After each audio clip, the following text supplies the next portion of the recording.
Hey everybody, it's Mark, DoctorDeadwax, and it's time for another video. This is After the Dig 15. Today we're drinking Founder's Breakfast Stout. This is their double chocolate coffee oatmeal stout, and it has just that strong chocolatey with coffee tones. Just a great example of an oatmeal stout. It's probably, might be my favorite stout, so cheers.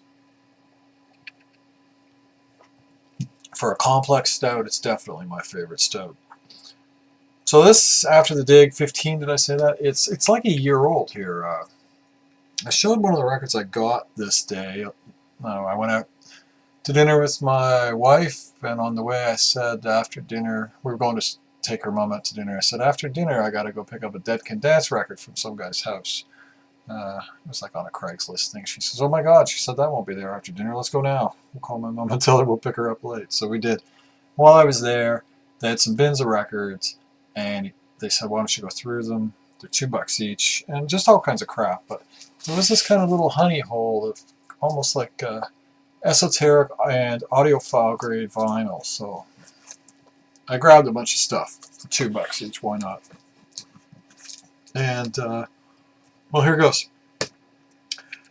This is Coast to Coast 1 actually. These are released by CBC, and they were music that was recorded by CBC Radio to be played on their radio stations, or they'd be recorded at like a regional CBC, like say CBC Halifax of somebody, and then the best stuff over the course of the year would be compiled onto this. This is from 1986. This is the first one, and so it's not the sexiest CBC stuff, you know, the Canadian Talent Library stuff, the stuff that came from the late 60s and early 70s, but so this has like Sharon Hills, Sheldon Corbett, Brent Burlingham, Bill Stunt, anyways, there's just a whole bunch of different one track from different musicians. This is sealed, and there's a bunch of them. This is Coast to Coast 2. This is from 1987. This is Coast to Coast 5 from 88. Coast to Coast 6. I think this is a double, so you can't really see what's on it. Coast to Coast 8, which is from 1989. So those are the Coast to Coast ones. And these, I don't know if these have any value or if there's anything interesting on them, but they were sealed, and for $2 each, I grabbed them on a lark. And I've grabbed some other Coast to Coast stuff over the years at other record shows. This is Philip and Pam Bolding's Above the Tower, Magical Strings. And this would be kind of, I class this, from what I know, this is kind of a Celtic New Age kind of a sound. I've shown this before. This is Steve Reich, Different Trains, Cronus Quartet, and Steve Wright, Electric Counterpoint, Pat Metheny. So a couple pieces by Steve Wright. I have this. It's fantastic. I couldn't leave another copy of that for $2. This is Orchestre Nationale de Jazz, 1987, ONJ. Don't know a lot about this music. Some of the people involved in it are like D.D. Bridgewater and stuff like that. Sealed again. Here's another sealed record. This is Free Flight, Jim Walker and Milcho Levieux. And this is kind of jazz impressions, box groove, Bulgarian boogie, and other classical jazz. So it's kind of like classical music set to jazz. And this is on Arabesque Recordings, which is a somewhat desirable jazz kind of audiophile grade label. Here's a Sheffield Labs. This is Sheffield Labs track record. This is rock instrumental tracks for audio component testing and evaluation. And direct disc, and it even says down here the Absolute Sound Super Disc. the top golden dozen. This is somebody put that sticker on there when the Absolute Sound had it, like a top golden dozen. Now the task list has like 200 things on it or 100 things on it. And these Sheffield Labs, this one isn't sealed. This one's been played, but it's an interesting record. These are very short. They're done direct to disc, but the track record is really short. It's about 8 minutes a side, but it's pretty funky. Here's an interesting sealed record. This is Paul Horn and Stephen Halpern. This is Connections, and it's on this KM. It's on KM vinyl. It's premium virgin vinyl, the KC569 blend. I don't know. I've not heard this. Again, this is sealed, but you know, it's kind of what new age sealed audiophile stuff. Here's another Paul Horn. Again, this is on this kind of this is on the K600 audiophile vinyl, and Paul Horn inside the magic of Find Horn. And this is on the Golden Flute record, so that actually might be his own release. I've showed some of this stuff before. This is Acoustic Alchemy. This is one I didn't have. These guys are kind of interesting. They're kind of acoustic, two acoustic guitars. This was an interesting one. I've never seen this before, but I've heard it's really good. This is the Salon Orchestra, and this is Serenata, Song of the Nightingale. Not quite sure what this is, but this is another one of these audiophile pressings. Here's a direct-to-disc Sunken Cathedral. This is direct-to-disc recording on American Gramophone. You know, there's not a lot of stuff that a lot of people have heard of, but these are all kind of things that are, a lot of this stuff is stuff that's pretty sought after by audiophiles, and that definitely has a premium on it. This is a Jan Hammer record. This is the early years, and this is on Nemperor Records. Don't know a lot about that record.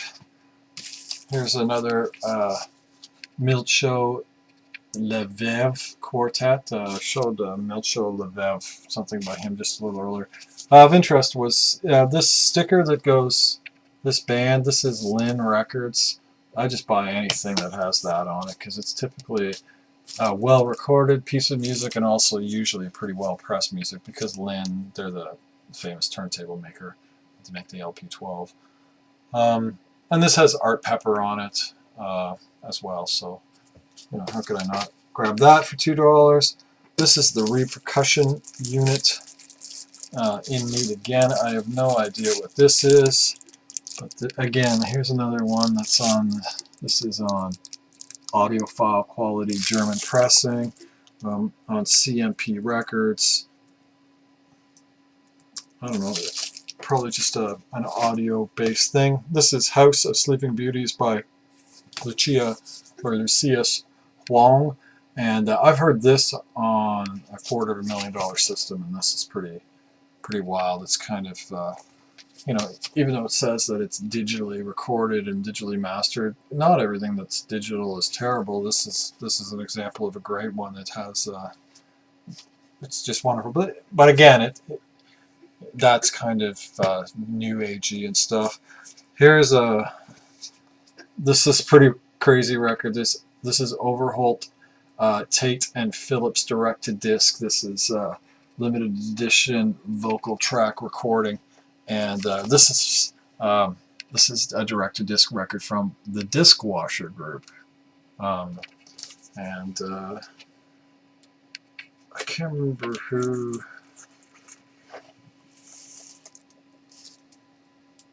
If it was Discwasher Group recorded this, or anyway, but this, oh yeah, this is Curious is the people who actually did the record, but this is like audiophile disco. This is a pretty crazy, funky, disco-y thing. Sounds incredible. It's like live direct to disc disco. It's got Canadian brass playing on it, and you know, it's a massive lineup of musicians down here. I've heard this. It sounds fantastic.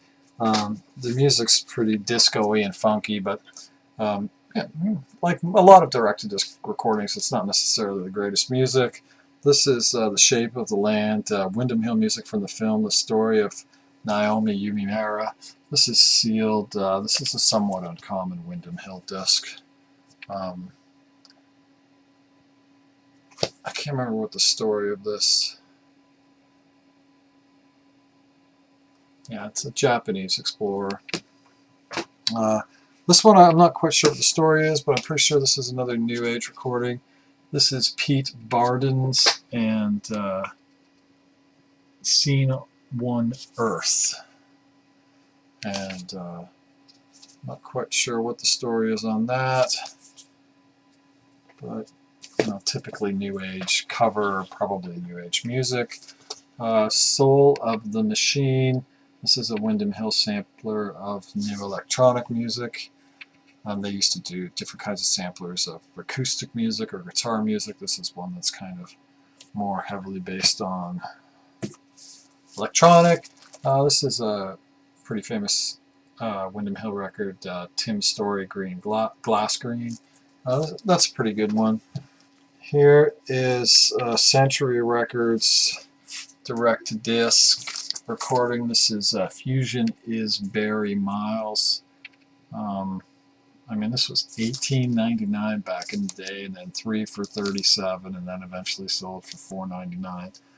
And so that's on Century Recordings. And I have no idea what this is, but it just falls into that direct-to-disc category. Here's another one. This is Natural Life. This is sealed. This is on ASI Records, a division of Audio Tech Systems, Inc. But this is, you know, another one of these live, off the floor. You know, who knows what the music's like, but the recording and the is all as pure as you could get it. And finally, this is a Lalo Schifrin Ins and Outs, and this is a Nautilus Super Disc. And again, the Nautilus Super Discs are somewhat desirable. I've never understood why they're quite as desirable. I have several of them, and they're fairly mediocre. A lot of the Nautilus Super Discs are in actuality just digital. They're not. They're supposed to be like these great audiophile records, but they're in actuality taken from like a digital copy of a master of a record somewhere down the line. A master tape. You know, usually it's not even. They weren't even the original master tapes that they made the digital copy of, and it's very early digital, so it's not the greatest digital either. There's like a Nautilus of Fleetwood Mac's Rumors, and I've had that, and it doesn't touch a First Canadian.